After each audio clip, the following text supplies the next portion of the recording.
What would you do if the man who rejected your best friend, the man who unknowingly left her to raise a child alone, turned out to be your daughter's father? Nora Lane never expected much. Just a job, a chance, a lifeline. But when she walked into a high-stakes interview at a billion-dollar tech firm with her 6-year-old daughter by her side, she had no idea the man sitting across from her desk was about to recognize something far more shocking than a resume. His eyes, her eyes, the same. And then, from the child's mouth, Daddy. Who was he, the cold-hearted CEO haunted by a past he thought he left behind? Who was she, the single mother torn between truth, loyalty, and survival? And what secrets did the woman who brought them together and then disappeared forever leave behind? This isn't just a story about DNA. It's about legacy and love and the family we choose when the world gives us no map. Stay with us. Like, share, and subscribe to the channel, because what comes next will change everything. Let's begin. The morning began with chaos, but then again, most mornings in apartment 3B did. The soft light of dawn crept through faded floral curtains as Nora Lane fumbled with the buttons of her only professional blouse, light blue, slightly worn at the elbows but still crisp enough to pass for interview ready. From the kitchen, the smell of burnt toast reminded her she'd forgotten about breakfast. Again. Lila's sweetheart. "Have you brushed your teeth?" she called, tossing a half-buttered piece of toast on a napkin. A small voice piped up from the bathroom. "Yes, Mommy and I found my purple socks."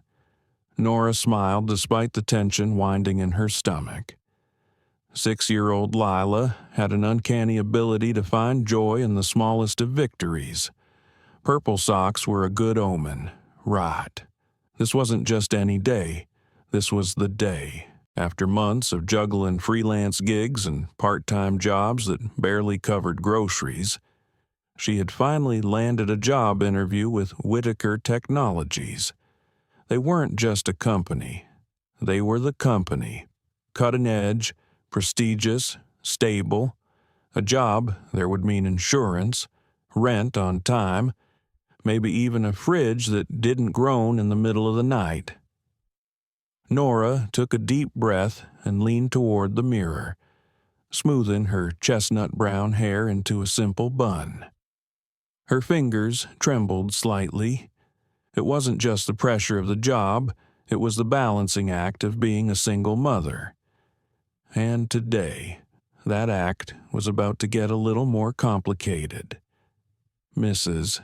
Delaney, the elderly woman who usually watched Lila during emergencies, had texted at 6:15 a.m. "Terrible back pain today. Sweetie, I'm so sorry. I won't make it." Nora stared at the message again as if hoping the words would rearrange themselves into a solution. She had already rescheduled this interview once. Rescheduling again. Not an option. Rent was already a week overdue, and her checking account had exactly $42.17. Lila peeked her head out from the bathroom, curls still damp from the morning shower. "Are we going to your big meeting now?" she asked, eyes wide. Nora crouched beside her, adjusting the hem of Lila's dress. "Change of plans, baby," she said, mustering a calm tone. "You're coming with me today." Lila's eyes lit up. "Like a field trip, sort of." Nora smiled. "But remember, you'll need to be extra quiet. No talking during Mommy's meeting, just coloring." "Okay," Lila nodded solemnly, clutching her backpack filled with markers and 2 crumpled coloring books. 30 minutes later, Nora found herself standing in the shadow of the Whitaker Technologies skyscraper. The building was an impossible kind of beautiful steel and glass stretching into the clouds, reflecting the city in sharp, modern lines. Everything about it screamed precision, power, perfection. She felt like an imposter in her thrift store shoes. Still holding Lila's small hand, Nora stepped through the rotating glass doors into the gleaming marble lobby. Receptionists in tailored blazers, executives with polished shoes, and the soft hush of designer cologne filled the air. Lila squeezed her hand tighter, her eyes darting between the tall ceilings and sparkling elevators. "May I help you?" asked a woman at the front desk, eyes landing momentarily on Lila. Nora Lane. "I have a 10 interview with Mr. Whitaker," Nora replied, standing taller. The receptionist's smile didn't quite reach her eyes. "I wasn't told you'd be bringing a child." No, I'm so sorry. My sitter canceled last minute," Nora said, keeping her voice even. "She'll sit quietly and wait. I promise." A pause, then a reluctant nod. 18th floor. Mr. Whitaker's assistant will meet you there." As the elevator doors slid closed, Nora exhaled deeply.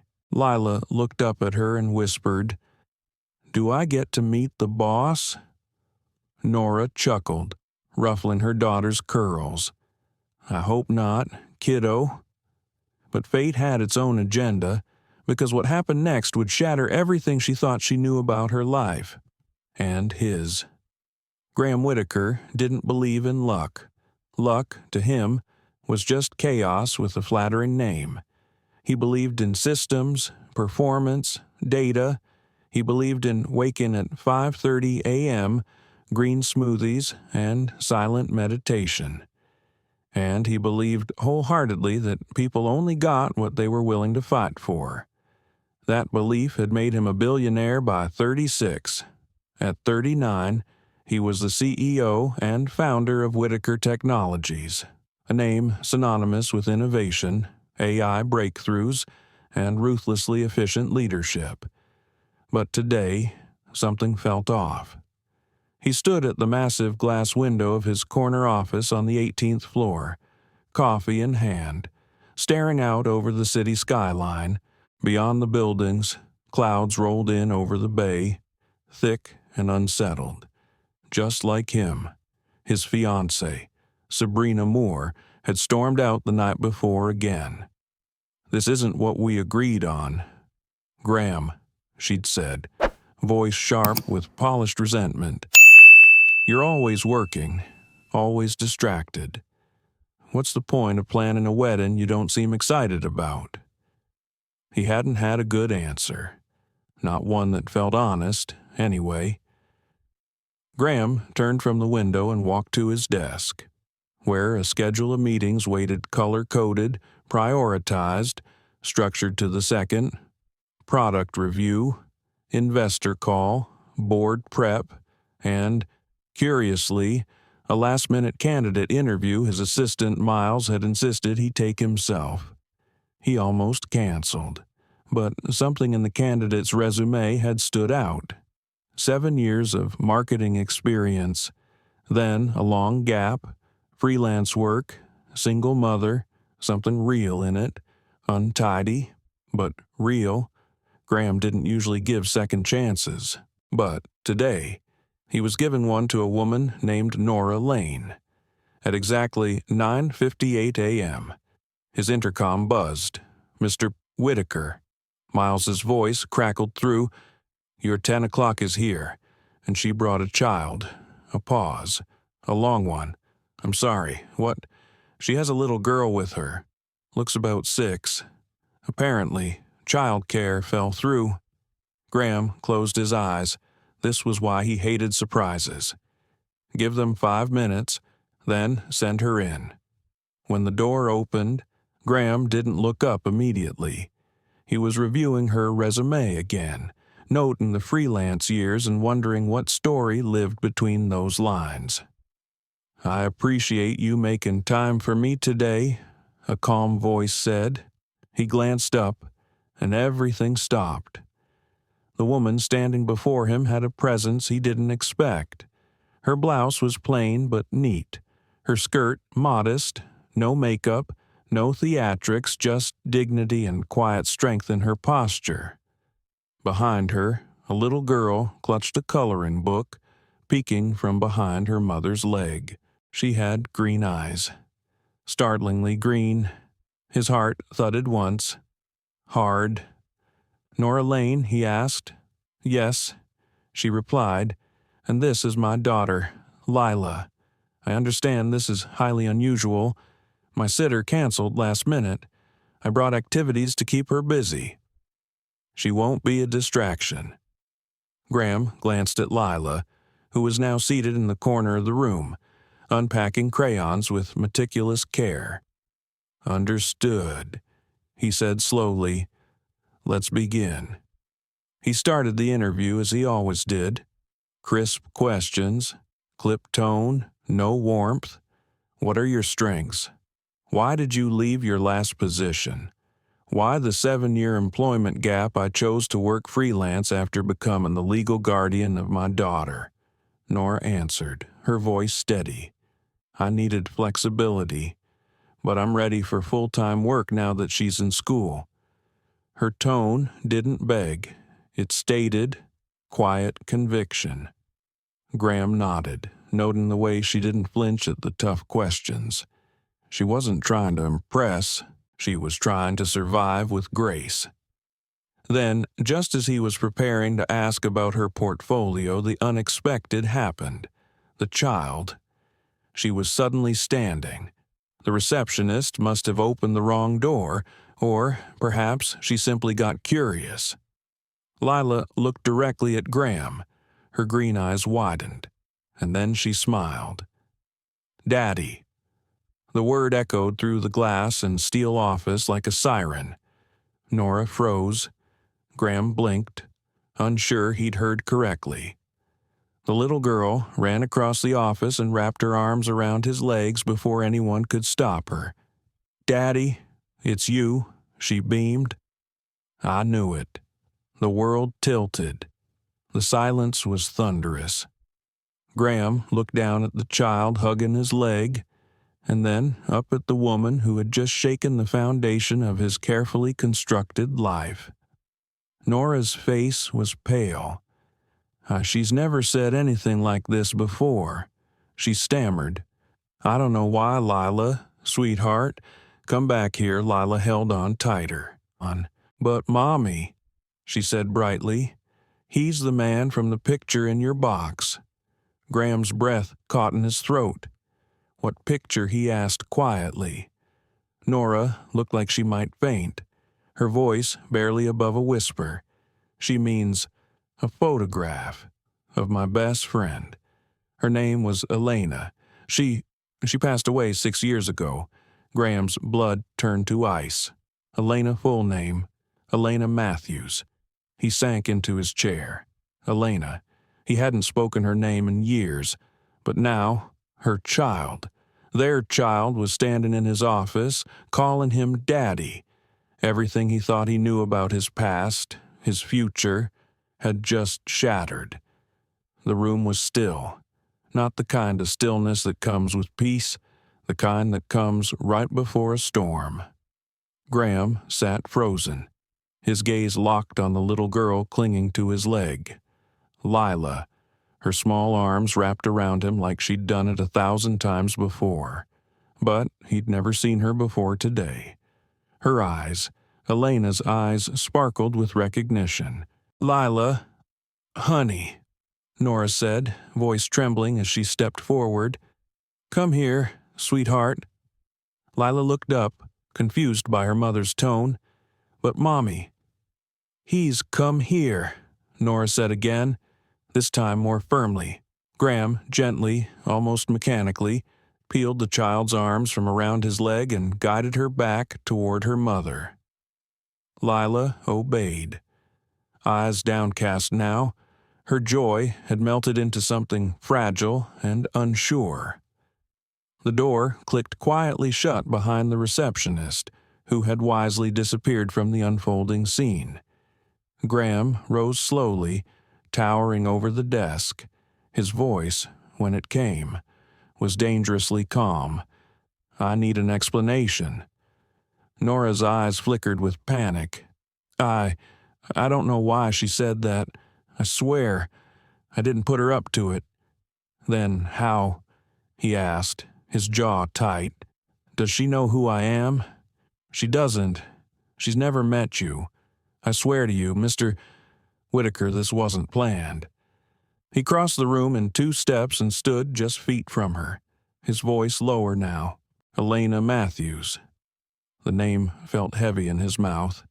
He hadn't spoken it aloud since the funeral. No, not even then. He hadn't gone. You knew her? He asked. She was my best friend, Nora said, voice breaking. Since college. Graham's head dropped slightly. He turned away, running a hand through his hair. She never told me she had a child. She never told me who the father was, Nora whispered. Only that he chose his career over her. Graham spun to face her. That's not how it happened. I'm just telling you what she said. His eyes were sharp now. I want a DNA test. Nora flinched, arms wrapping protectively around her daughter. Mr. Whitaker, I didn't come here for anything other than a job. I had no idea you were, yet here we are. He cut in. A long silence. Lila looked between them, her young face already picking up the tension. Are you mad at me? She asked, her voice barely above a whisper. Nora crouched down instantly. No, baby, no. You did nothing wrong. Graham stood back, silent, eyes unfocused. He remembered the last conversation he'd had with Elena, how angry she'd been, how he had just signed the deal to expand to Singapore. She said she didn't want to follow him again, said she was tired of being an afterthought. He'd let her walk away. He never knew. She was pregnant. The knock on the door snapped them all back to the present. Miles peeked in. Sir, should I cancel the rest of your morning? Graham's answer came quickly. Yes, clear my calendar. And what about the applicant? He glanced toward Nora and Lila. Send the legal team to my office. Now, the door closed again. I'll arrange the test for today, Graham said coldly. You'll cooperate. Nora straightened. Not unless I have a lawyer present. He gave a humorless smile. Fine. Bring whoever you want. But we're doing this. I'm not after your money, she said quietly. Good, he replied, walking toward the window, because if that child is mine, you're not going anywhere? Nora's throat tightened. Is that a threat? It's a fact. She looked at him then, not at the billionaire, not at the CEO, but at the man. And for the first time, she saw it too, the fear behind his fury, the grief behind his authority, and something else, a door just beginning to open. The apartment felt unusually quiet that evening. Nora sat on the edge of her worn sofa, the ticking wall clock louder than it had ever been. Lila was curled up nearby with her new teddy bear, silent for once, sensing that something had shifted in the air. The silence between them wasn't cold. It was weighty, like both were waiting for something they didn't know how to say. Finally, Nora spoke. Sweetheart, she said softly, can I ask you something? Lila looked up, her green eyes wide and earnest. Why did you call Mr. Whitaker Daddy today? Lila hesitated, fidgeting with the bear's soft ears. I saw him in the picture, she said quietly. In the box under your bed. Nora's stomach sank. She knew exactly which box. Years ago, after Elena passed away.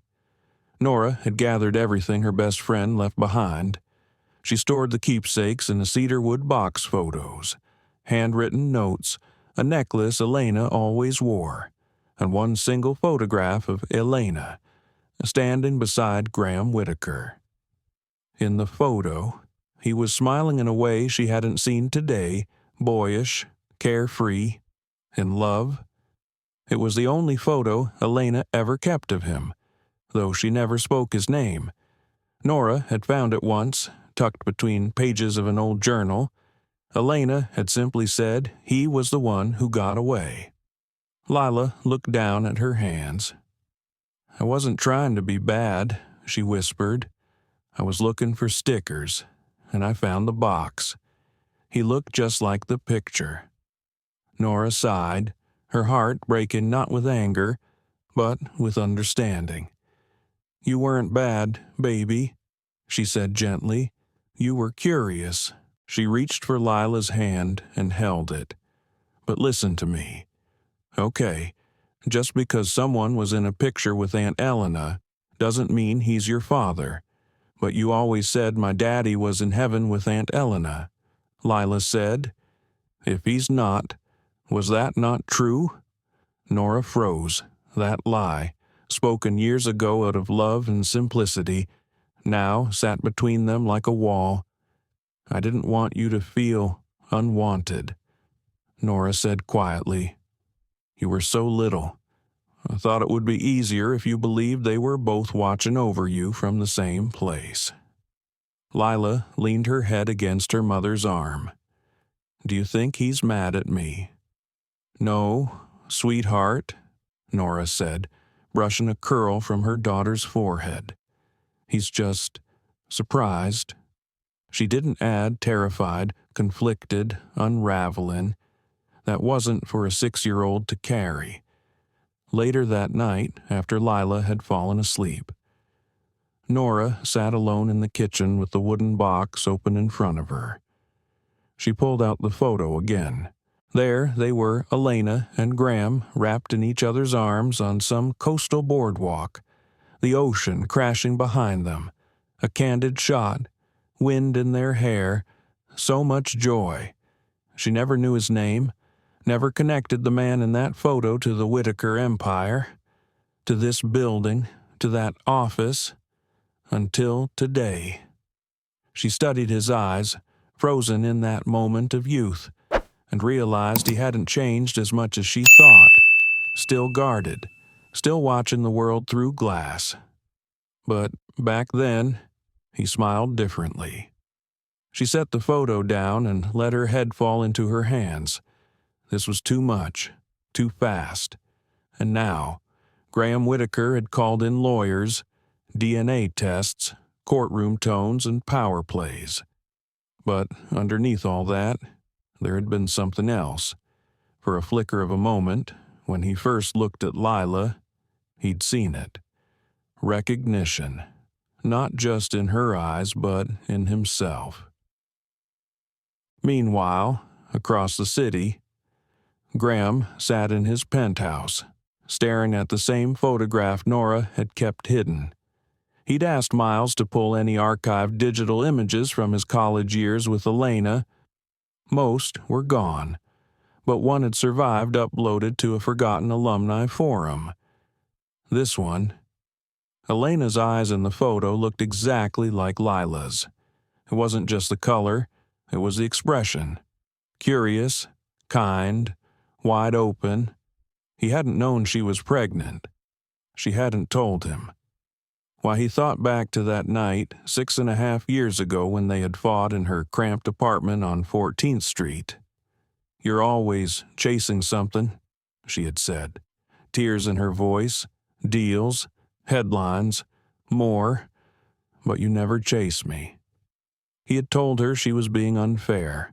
That expansion was essential, that she knew what she was signing up for. He'd said all the things successful men say when they don't want to feel guilty, and then she left. 3 months later, someone else from college had mentioned her passing in a vague social media post. Heart complications, complications during childbirth. He hadn't made the connection until now. Graham stared at the photograph long after the screen dimmed.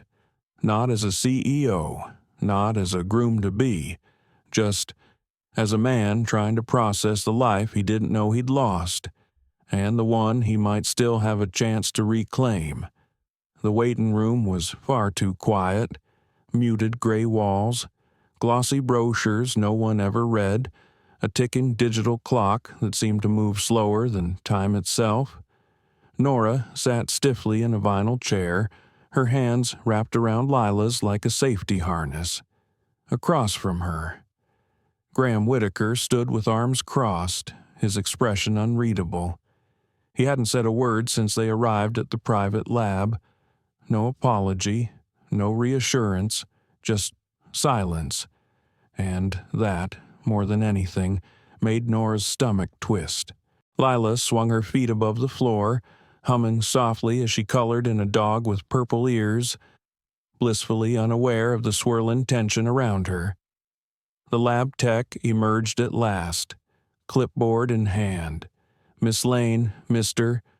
Whitaker. We're ready for you. Nora stood, instinctively placing herself between her daughter and Graham. He noticed, but said nothing.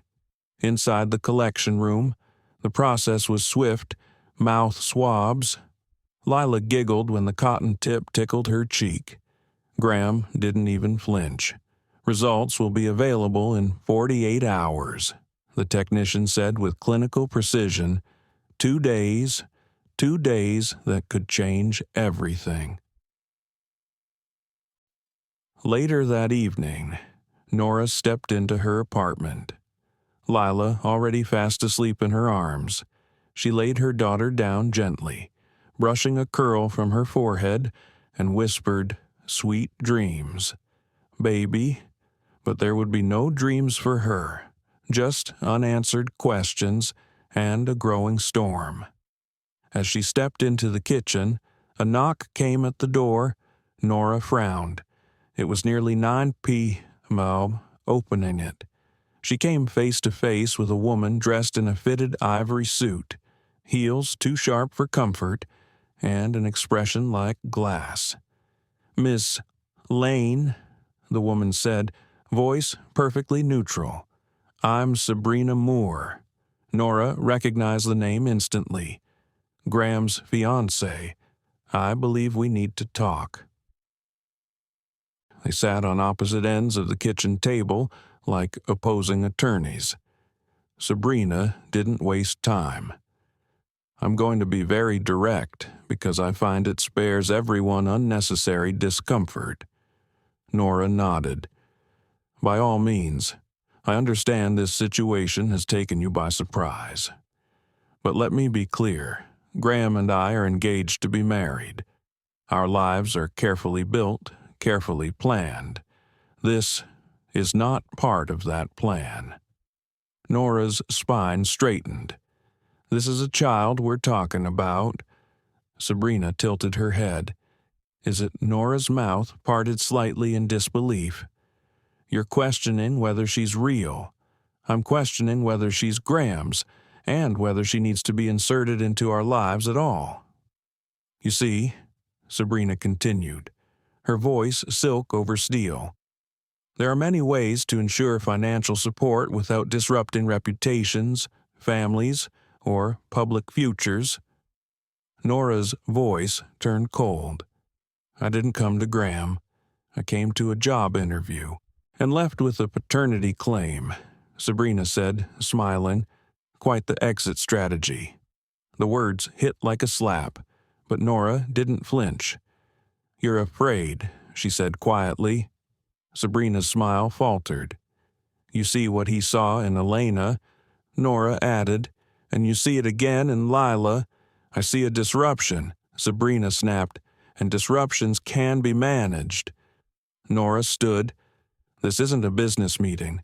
This is a little girl's life. One with a name, a voice, and a heart. And she's not a pawn." Sabrina rose, lips thin. "Let's hope your intentions are as noble as your words, because if not, our legal team is prepared." She walked to the door, then turned back. "You've made quite the impression, Ms. Lane, but impressions fade.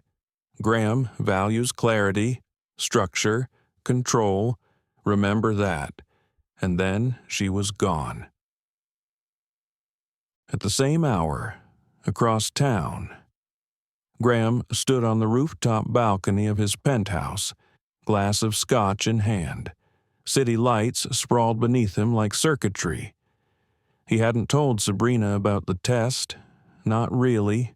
She'd guessed, assumed, reacted, but he hadn't told her the truth, that he saw himself in Lila's eyes, not just physically but something deeper. A way she tilted her head. The pause before a question. The same guarded curiosity he had as a child. He didn't want to believe it, because if it was true, it meant he'd failed Elena in the worst way. That he had a daughter, his daughter, who'd grown up without his name, his love, his protection. He stared down at the empty glass and for the first time in years felt it crack control. His pristine life was no longer his. 2 days later, the envelope sat on his desk, plain, sealed, unassuming. Graham stared at it as if it were radioactive. He could open it alone, but something told him he shouldn't. So he picked up his phone, scrolled to Nora Lane, and typed one sentence, "Come to my office. Bring Lila." The elevator hummed as it ascended, soft music playing from unseen speakers. Nora stood with her arms crossed, Lila holding tightly to her hand, a little white hairband crowning her curls. Neither of them spoke. She had dressed simply navy blouse, dark jeans, no makeup because this wasn't a negotiation. It was personal. Her stomach turned with questions. Why did he ask for both of us? Did the results say what we already suspected? And what would that mean? For everything, the elevator dinged. 18th floor. Lila's grip tightened. "You okay, baby?" Nora asked, kneeling beside her. Lila nodded. "Does he still think I'm not his?" Nora swallowed hard. "We're going to find out." Owens. Graham stood at the far end of the room, facing the window, hands in his pockets. He didn't turn when they entered. He just said, "The results are here." Nora stepped forward slowly, leaving Lila by the reception seating. "Do you want to open them now?" she asked. He turned, face unreadable. "I already did." A beat of silence. Then, "She's mine." The air left Nora's lungs. She expected it. She knew it. But hearing it spoken aloud from him felt like stepping off a ledge. "She's mine," Graham repeated, softer this time. "Your daughter is my daughter." He walked slowly across the room, envelope still in hand. No doubt, no margin of error. It's definitive. Nora nodded, stunned into stillness. "Okay, that's all you have to say." She looked up, brows pulled in. "What do you want me to say?" "I don't know," he said. "Something. Anything." There was a sharp edge in his voice, not anger exactly, but something close to fear dressed in frustration. "I didn't come here for this." Nora said, "I came for a job. You're the one who made it a war zone." "I didn't make the war," he snapped. "I just walked into it unarmed." Another silence, then a small voice. Daddy Graham turned. Lila had crept closer without them noticing. Her voice was shy, hopeful. He knelt instinctively, eye level with her. "Yeah," he said softly. "It's me."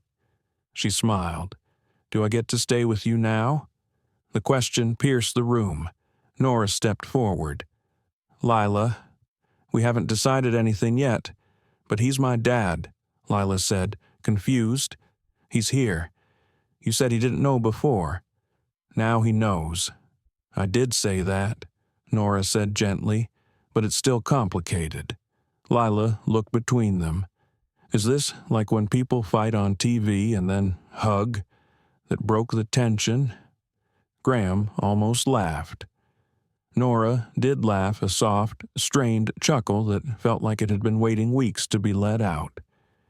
He reached for Lila's hand. "I don't know everything about being a dad," he said, "but I'm going to learn." "Okay." She nodded. "Can I still call you Graham sometime?" she asked. He smiled.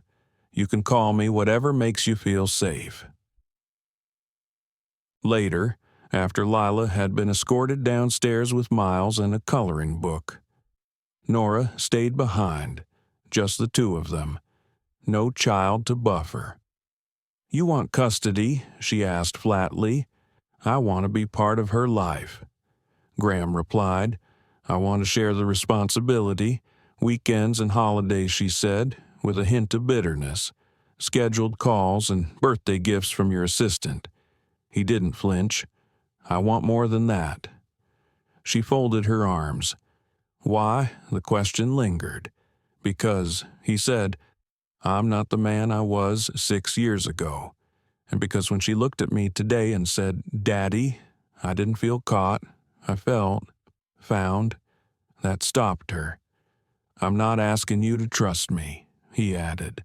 "Not yet, but I'm asking for the chance to earn it."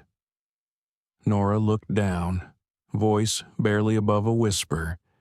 "You weren't there when she cried through the night, when she was sick, when she asked why other kids had dads who picked them up from school. I know. She's built her whole world around one truth, that I would always be there. You don't get to rewrite that just because of a test." Graham nodded. "Then help me add to it, not replace it." Outside the floor-to-ceiling windows, the city carried on cars, sirens, movement. But inside that room, two people stood still in something more fragile than silence. A truce. Not peace, not yet, but something like hope. The lake shimmered like glass, untouched by wind or time. It was the kind of place where silence wasn't empty. It was whole. Where cell reception faded and thoughts could finally be heard. Graham hadn't visited the lake house in over a year. Not since the board retreat. Not since the world was simple. But when the press leaked word of the DNA test, when headlines screamed, "Whitaker heir discovered," he knew he had to act. He wouldn't let paparazzi swarm Lila's school, or trap Nora in stairwells, or turn a 6-year-old girl into a sideshow. So he sent the car, gave them 90 minutes to pack. No press, no lawyers, just a weekend, just the three of them. Nora stepped out of the car first. Lila behind her pink backpack swaying like a pendulum. This is a house Lila breathed. Nora had to admit it was stunning. Wide, open glass panels overlooked a mirror-still lake. Pines framed the property. A wooden deck wrapped around the back like an embrace. It didn't feel like a house. It felt like a pause. Graham opened the front door himself. "No staff," he said quietly, "just us." Nora raised an eyebrow. "You cook, I grill," he replied, cracking a half smile. "Poorly." Lila skipped past them into the foyer, already narrating her findings like a pint-sized tour guide. "There's a piano and a fireplace and 2 couches." Nora laughed despite herself. For the first time in weeks, she let her shoulders fall. That afternoon, Graham found himself on the floor, literally helping Lila assemble a puzzle of the solar system. He was terrible at it. Jupiter doesn't go there. "Daddy." Lila giggled. "Sure it does," he said, rotating the piece. "That's his weekend condo." She collapsed into giggles, and something inside him cracked open. He hadn't realized how much he missed laughter. Real, unfiltered joy. Nora watched from the kitchen, stirring a pot of spaghetti with quiet awe. It was surreal. 6 weeks ago, She didn't even know who Lila's father was. Now, here he was, on his knees, losing at puzzles, and loving it. That night, after dinner and marshmallows by the fire pit, Nora stepped onto the back deck. Graham stood there already, nursing a glass of wine, his eyes on the darkened water. She joined him. "She's asleep," Nora said softly. He nodded. She asked if we could live here forever. I'm not surprised. Another silence, but not awkward this time. It was comfortable. Graham sipped his wine. "She's incredible. She is," Nora said. "She always has been. You did that," he said. "You raised her." Nora blinked, caught off guard by the praise. "I did what I promised Elena I'd do." Graham looked at her then. Really looked. "What happened to her?" Nora leaned against the railing. "Elena found out she was pregnant a few weeks after you two broke up. She said, I told her to tell you. She said no. Why, she said, he chose his empire. I won't make him choose again." Graham exhaled, deep and heavy. "She died because of it. She died given life," Nora corrected gently. "She knew the risks, but she wanted Lila more than anything." The lake was silent. Only the soft call of a loon echoed across the water. "She never even told me," he said again, this time to himself. "She was protecting you, or maybe herself. I'll never know." A long pause. Then Graham whispered, "I would have come." Nora looked at him. His profile was hard in the moonlight, but his voice was soft, regretful. "I know," she said. Back inside, they each retired to their rooms, but neither slept. Nora sat by the window, watching the reflection of the moon in the lake, wondering, could she trust him? Could she let him in? Not just as a co-parent, but as something more. Meanwhile, Graham lay awake staring at the ceiling, one hand behind his head, thinking, could I really do this? Could I rebuild from here, not with power, but presence? Because for the first time in his life, the future wasn't a goal or a number. It was a little girl in the next room, and the woman who had raised her. The peace didn't last. By Monday morning, the world had found them. Nora stood at the kitchen island of the lake house, pouring cereal into a bowl for Lila, when her phone buzzed again. It hadn't stopped since sunrise. Unknown numbers, news outlets, tabloids. She finally opened the text that made her hands go cold. Your relationship with Graham Whitaker and his newly discovered daughter. Seeking statement before publishing. Attached was a photo. Grainy, zoomed in, clearly taken from across the lake with a long lens. It showed her on the back deck beside Graham, the moonlight soft around them, their silhouettes just close enough to whisper about. Below it, exclusive billionaire, CEO's secret family weekend. Nora sat down hard on the nearest stool. Across the room, Lila hummed to herself, spooning cereal with sleepy joy, still untouched by the world. Not for long. Back in the city, Graham slammed the newspaper on his desk. Front page, not the business section, the front page. The heir he never knew. Whitaker's daughter revealed. And below it a second, even worse headline in one of the gossip columns, fiancé furious wedding on ice amid baby bombshell. He didn't need to guess where that one had come from. His phone rang. He didn't need to check the name. "Sabrina," he said flatly. "You said this would stay private." Her voice was sharp, clipped. I said we were handling it. No, you were handling it. By hiding at the lake with your charity case and her daughter while our engagement collapses in the tabloids. Graham closed his eyes. You leaked it, didn't you? Silence. I spoke to someone, a friend, in confidence. You don't have friends in the press? More silence. I was trying to protect what's ours, she said finally. I didn't think it would get out of hand. You didn't think at all. You've canceled 3 events, 2 interviews, and an entire investor dinner. Sabrina snapped. You haven't come home in 5 days, and I'm not the only one noticing. The board, yes, and they're not pleased.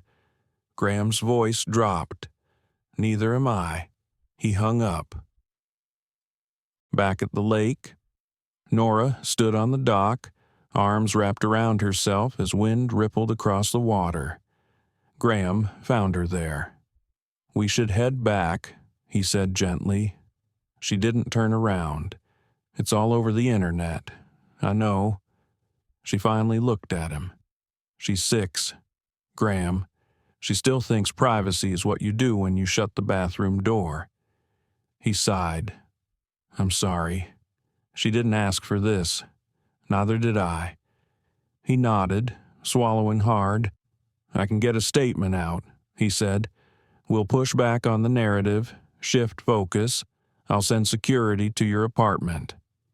Nora shook her head. This isn't about protection. It's about consequence. Her voice cracked just slightly. I spent 6 years making sure she felt safe, even without a father. Now in 1 week, she's been questioned, photographed, turned into a headline. I don't care how rich you are, you don't get to play hero and victim at the same time. That landed hard. Graham looked away. I'm trying, he said finally. Nora softened. I know, but she also knew something else. Trying wasn't always enough. That evening, back in the city, Nora's apartment was swarming with questions, with flashbulbs, with pressure. Lila stayed close to her side, wide-eyed and quiet. Inside, there was a knock on the door. She expected another reporter. Instead, it was Vivian Whitaker, Graham's mother, poised, frosted with elegance, not a single hair out of place. May I come in? She asked. Nora stepped aside slowly, unsure whether to brace or run.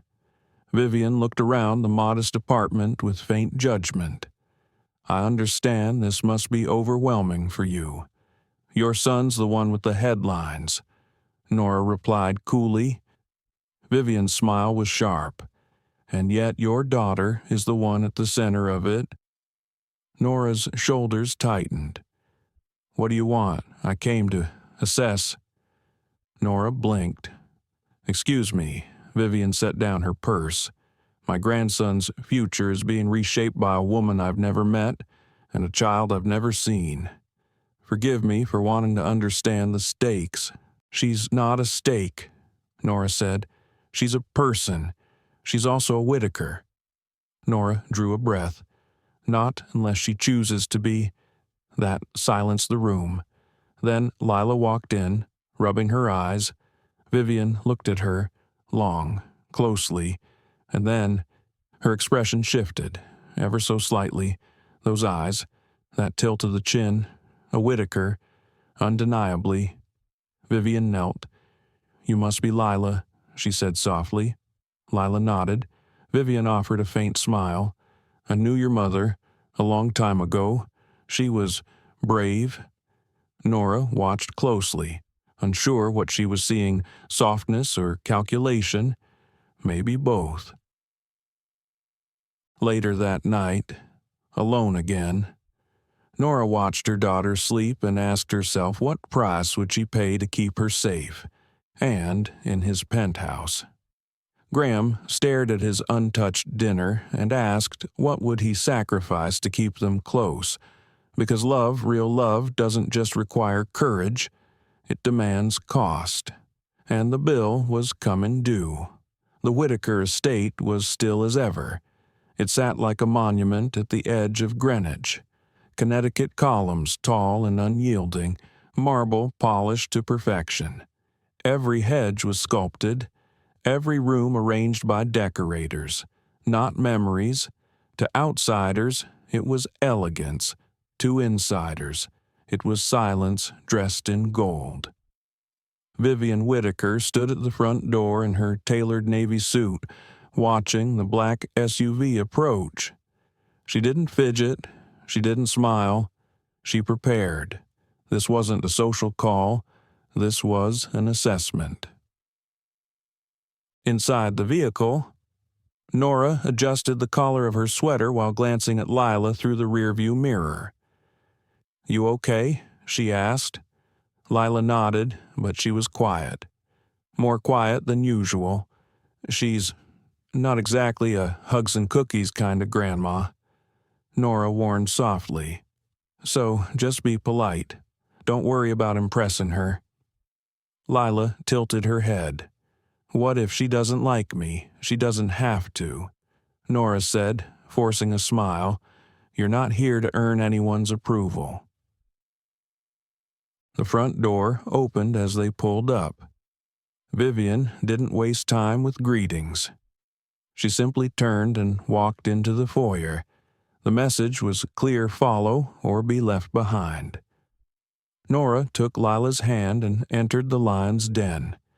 Inside, sunlight filtered through cathedral windows, making the floor gleam beneath their shoes. The smell of lavender polish and old books filled the air. Somewhere in the distance, a classical piano played not by hand, but by program. I see Graham still hasn't reprogrammed that thing, Vivian muttered. She led them into a sunroom with wide windows and an elaborate orchid collection. This is where I prefer to speak, she said, motioning to the chairs.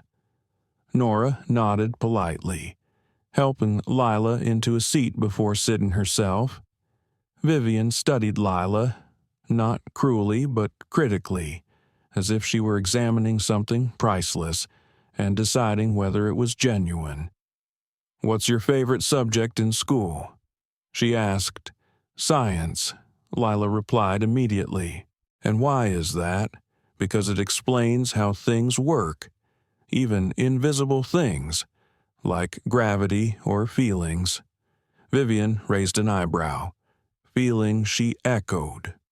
Well, they're not really invisible, Lila clarified, thinking carefully, but people don't always say them out loud, so you have to feel around, like a radio looking for a signal. Vivian blinked, just once, then she nodded, slowly. That's remarkably observant. Lila smiled. I read a lot. I imagine you do. Over the next 20 minutes, something unexpected happened.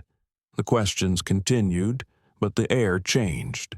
Vivian asked about books, about dreams, about Elena, and Lila, with her usual quiet honesty, answered each one openly, intelligently, fearlessly. Nora watched with cautious curiosity. It was strange. There was no warmth, not in the traditional sense, but there was attention, interest, a slowing down that meant something was landing. When Lila stepped away to explore the orchids, Vivian spoke softly. She's undeniably his. She's also Elena's, Nora said carefully. Vivian turned her gaze toward her. Elena was complicated. She was loyal. Nora said she loved fiercely. She made impossible choices, and she never asked for praise. Vivian was silent. Then, very quietly, she said she should have told him. Nora didn't reply. She just let it settle. Vivian continued, her voice measured. Graham is not who he used to be, but he's still trying to live in two worlds, legacy and truth. You're part of the latter, and you may well ruin the former. If your legacy can't survive a child, it's not worth preserving." Vivian studied her for a long moment. Then, unexpectedly, she stood and walked over to Lila. The child was examining a delicate purple bloom in fascination. Vivian reached into a small velvet pouch and handed her something. "This belonged to Graham's grandmother," she said. "It's an old family bracelet. We pass it on to the first daughter of each generation. If you'd like it, it's yours." Lila's eyes lit up. "Really?" Vivian nodded. "It's not in a will. It's not in a vault. It's in my hands. I can choose." Lila took the bracelet with both hands, reverent and joyful. "Thank you," she whispered. Vivian didn't smile, but her voice softened. "You're welcome." Later, in the car, Nora looked over at Lila, who hadn't stopped staring at the bracelet. "You were amazing in there," she said. Lila grinned. "She's not scary. She's just sharp." Nora laughed. "That's a very generous interpretation. She gave me this," Lila said proudly, holding up the bracelet. "Does that mean she likes me?" "I think it means," Nora said. Eyes on the road ahead. She saw you. That night, Graham called. "I heard about the bracelet," he said. "I didn't expect that. She surprised me, too." Nora admitted. "She's not easy," he said, "but she's watching, listening. That's how she shows care." "Are you watching?" Nora asked, her voice quieter. "Every moment," he replied, and for the first time, she believed it. The restaurant was impossibly quiet for a Friday evening. Graham had reserved the entire rooftop not out of extravagance, but necessity, because some conversations couldn't happen with an audience. Sabrina arrived precisely at 7:00 p.m., her heels clicking against the slate tile, her white coat trailing like a flag of war. She didn't sit. "I assume this is your idea of a peace offering," she said coolly. Graham remained seated, eyes calm, wine untouched. "No," he said, "it's a conclusion." She arched a brow. "To what?" "To us." The silence that followed was sharp enough to cut through air. Sabrina crossed her arms. "You're calling off our engagement?" "Yes." "You're making a mistake." "Maybe," he said, "but I'd rather make an honest mistake than keep living a well-decorated lie." That stung. "I stood by you," she said. "I supported your empire." "And you buried a secret," he replied. "You leaked the story. You tried to control the fallout. I tried to protect you." "No," Graham said evenly. "You tried to protect the version of me that didn't exist anymore." Sabrina looked away, her voice harder now. "She's not your wife, Graham, and that little girl doesn't need a last name to make you a father. You could have kept everything, the company, the reputation, us, but then I would have lost myself." Sabrina's eyes glistened. Whether from fury or heartbreak, he couldn't tell. "So, this is it," she said. "You're giving up everything we built for a woman who was never yours and a child you didn't know." Graham stood slowly. "I didn't build anything with you. I inherited expectations and stacked them like walls. And now you want freedom?" "No," he said. "I want meaning." An hour later, he stood at Nora's apartment door, wind-blown, breath visible in the chill. She opened it cautiously. Lila, already asleep inside. "You look like you just walked out of a courtroom," she said. "Felt like one." He replied. She stepped aside and let him in. "I ended it," he said, "with Sabrina. I figured she deserved more than a ghost, and I've been one for too long." Nora folded her arms. So what now? Do you expect me to fill that vacancy? No, Graham said quickly. I'm not here with a ring. I'm not here with flowers. Then why are you here? He looked at her, not like a man looking at a woman he wanted to win, but like a father ready to stay. I want to build something, he said. Not from guilt, not from duty, from choice. Nora blinked. What are you saying? I want to raise Lila with you? I want to show up for math tests and flu shots. I want to figure out bedtime routines and chore charts. I want to learn what she likes, what she fears, who she's becoming not as a visitor, not as a donor, but as her dad. Nora was silent. He stepped closer. You don't have to say yes. I know trust doesn't come with a signature or a test result, but I'll be here, as long as it takes. She studied him. Then, quietly, she said, What if we fail? He gave a sad smile.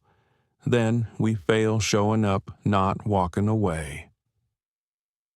The next morning, Graham showed up with pancakes and a tiny suitcase. Lila answered the door, eyes wide. Are you moving in? No, he said with a grin. Just visiting for longer. She beamed. Do you know how to braid hair? No idea. Want me to teach you? He knelt, eye level, more than anything. That night, Nora watched them from the doorway, a man on the floor, clumsily learning braids from a 6-year-old with giggles full of patience. She didn't know if this was forever, didn't know if love would follow, but what she saw in that moment was enough. For now, it didn't happen overnight. There was no grand speech, no kiss in the rain, no strings swelling beneath a teary reunion. It was smaller than that. It was Saturday mornings with mismatched socks, pancakes half burned but served with pride, Lila's laughter echoing down hallways once too quiet, and in all of it, Graham was there. At first, it felt like a job. He scheduled everything, made charts, color-coded snack preferences and bedtime routines. But Lila didn't run on spreadsheets. She ran on curiosity and glitter glue and 10-minute tangents about dinosaurs who wore sneakers. So Graham adjusted, not because he had to, but because he wanted to. One afternoon, he picked her up from school. It should have been simple. But he was late. Traffic, meetings, excuses, all the things he once used to justify absence. But this time, it mattered. When he finally arrived, Lila stood alone on the steps, tiny arms crossed, face tight with something bigger than anger. He knelt beside her. "I'm sorry," he said. "No excuses." She looked up. "You said you'd be there." "I did, and you weren't." He nodded. "I messed up." She didn't speak right away. Then, quietly, "Will you try again tomorrow?" His chest tightened. "With everything I've got," he promised. And he kept it. Meanwhile, Nora watched all of it cautiously, lovingly, from a distance. She never said it aloud, but she noticed how Lila started drawing our house with 3 people instead of 2, how she stopped asking why the other kids had dads and started asking if they could all go to the zoo together, how bedtime prayers shifted from "please keep mommy safe" to "please let daddy learn how to cook spaghetti without burning it again." One evening, after Lila had gone to bed, Graham and Nora stood in the kitchen cleaning up. They moved around each other in a rhythm that had grown surprisingly easy. Not lovers, not housemates, something in between. He handed her a towel. "You're quiet tonight," he said. "Just thinking," she replied. She looked at him. really looked about how I used to do this alone for so long and how weird it feels to let someone else in. He nodded. I used to think being alone meant being strong, and now I think strength is showing up, even when you don't know how. She smiled, then looked away. You're showing up because of her, he said. Nora hesitated, then said it. Is it just her? The question hung in the air. He didn't rush. No, he said softly. It's not. It wasn't a declaration. It was something gentler, a seed, not the beginning of romance, but the beginning of something, a choice to stay, to grow, to love. The next morning, Nora woke up to the smell of pancakes not burnt. She found Lila in the kitchen wearing Graham's oversized t-shirt as an apron. We made breakfast. Lila beamed, and I only dropped one egg. Graham handed her a plate. 3 pancakes, 1 apology, and a side of clumsy effort. She laughed. He added, coffee's hot, couch is warm, kids happy, and then, almost as an afterthought, so am I. Autumn came early that year. Leaves burned gold across the trees. The city moved slower, softer, and, for once, so did Graham. He sat at the boardroom table of Whitaker Technologies, but not at the head. He had called the meeting himself. Board members sat in confusion, some curious, others impatient. Graham stood. No slides, no charts, just truth. I've spent most of my life chasing control, he said, but control doesn't build legacy. People do. There were murmurs, raised brows. He continued, I've discovered I have a daughter. Her name is Lila. She's 6 years old, and she's the best thing I've ever done, without doing anything. Dead silence, effective immediately. I'm stepping back from daily operations. I'll remain chairman, but I'm restructuring leadership. My legacy is not this company. It's her. It's them. More murmurs. This time, not of shock, but of recognition. Some nodded, others leaned in. Graham smiled slightly. For the first time, I'm building something that doesn't need profit to have value. Later that evening, he stood outside Nora's apartment with a backpack in one hand and a ring box in the other. Not for Nora, for Lila. Inside was a simple gold pendant engraved with her name on one side and his on the other. When Lila opened the box, she gasped. For me, he nodded. For always. She threw her arms around him. No hesitation. I love it, she whispered. I love you. He held her close. I love you too. Bug. After Lila went to bed, Nora walked him to the door. You gave up the company, she asked quietly. I gave up the version of myself that never saw what matters. And what version do you see now? He looked at her with eyes softer than they'd ever been. One that wants to come home, not just visit. She hesitated. Are you sure? He reached for her hand. No contracts, no expectations, just this. Us. However we figure it out. Nora didn't answer. She just stepped forward and leaned into him. Not a kiss, not yet, but a promise. That this time, no one would walk away. Weeks later, they moved into a small house just outside the city. It wasn't grand, but it was warm, lived in. There were art projects taped to the fridge, half-braided dolls on the stairs, and one photo on the mantel, Elena, holding baby Lila, a silent witness to what her love and sacrifice made possible. On a rainy Tuesday, Graham picked Lila up from school. She ran through the puddles, laughing wildly. He scooped her up, soaking wet. You're late. She grinned. By 2 minutes, a promise is a promise. He laughed. I'll make it up to you. Pancakes. He smiled. Always. Inside that ordinary house lived an extraordinary truth. That family isn't what you inherit. It's what you choose, over and over. Every morning, every mess, every hug. Graham chose it, Nora accepted it, and Lila made it whole.